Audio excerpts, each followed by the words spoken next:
The Equal Rights Amendment is a tremendous step in American legislature and culture, yet still remains a point of contention. As of today, the ERA still operates under its original congressional proposal from 1923. Equality of rights under the law shall not be denied or abridged by the United States or by any state on account of sex. Although a seemingly straightforward plea, decades of argument and pushback demonstrate otherwise. From the concerns of existing legal monetary benefits and protections to reproductive rights, this particular amendment is not easily attainable nor simply understood. But even through overwhelming odds, the proposed amendment has stood the test of time and now, more than ever, is the stage set to make its ratification a reality. The Equal Rights Amendment is an absolutely necessary addition to the Constitution for its encompassing legal elimination of sex-based discrimination in the United States. In terms of what the ERA presents for women in the workplace, ratification would be a premier victory that has been sought after for decades. Dissenters of the ERA argue that the protections from workplace monetary discrimination are covered by the Equal Pay Act of 1963, which in reality offered significantly less than the Women's Bureau or its female union supporters had hoped for at the time.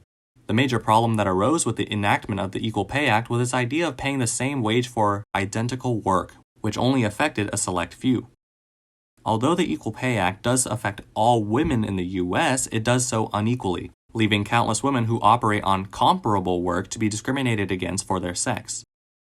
According to the Bureau of Labor Statistics in 2020, women's annual earnings were 82.3% of men's and earned less than men in nearly all occupations. This number is representative of an injustice to all women, especially those of color who make even less. With the passage of the ERA, this statistic has the potential to be rapidly ironed out of the American workplace and bring more promise to a workforce that has currently had the same participation rate as April 1987. A woman's reproductive rights, as the law sees it, is more a privilege rather than an inalienable right. Reproductive freedom is a primary issue in women's rights and remains a state concern rather than federally protected. Previously, only a select few women's rights groups like the National Organization for Women expanded their horizons to bodily autonomy. It was in 1970, where it was estimated that 1 million American women a year had illegal abortions, that the issue became a widespread reformation movement. The obstacle that undermines reproductive freedom is concerns of looser regulations on abortion clinics, but this concept tends to be misrepresentative of the amendment's intent. Although it remains true that some states like Connecticut do attach their state ERA to abortion laws, by not funding abortion when it is medically necessary is sex discrimination. The ratification of a federal ERA would not be solely responsible for pro-abortion legislature. That is not to imply that the amendment shouldn't be used to protect and guarantee legal equality in terms of reproductive rights, as the removal of abortion-based precedents like the Hyde Amendment are necessary and possible with the ratification of the ERA. But with decades of research and protests behind this problem, the focal point should remain the medical equality and protection between the sexes. Skeptics of the Equal Rights Amendment are not scarce, and their actions against its ratification are not just prolonging injustice between the sexes, but sacrificing lives of innocent Americans. Phyllis Schlafly, who is a notable figure in anti-feminism, laid the framework for ideas like making women subject to the draft, and in case of divorce, a mother would get one child and the father would get the other. Although her ideas may seem outlandish today, she was a crucial player in policymaking towards women through the New Right, and her organization, Stop ERA, crippled the National Organization for Women's progression of the amendment throughout the states.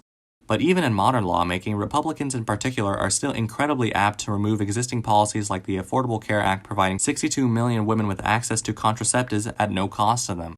Despite the previous administration's attempts to curb progress, there is considerable reason to be hopeful for the ERA's ratification, especially with one of the major roadblocks being ironed out by the House of Representatives, removing the ratification deadline so that the process can move forward.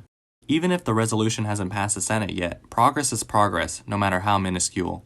And being optimistic about its ratification seems within reach more than ever, especially during the current administration's progressive policymaking towards people of all sex.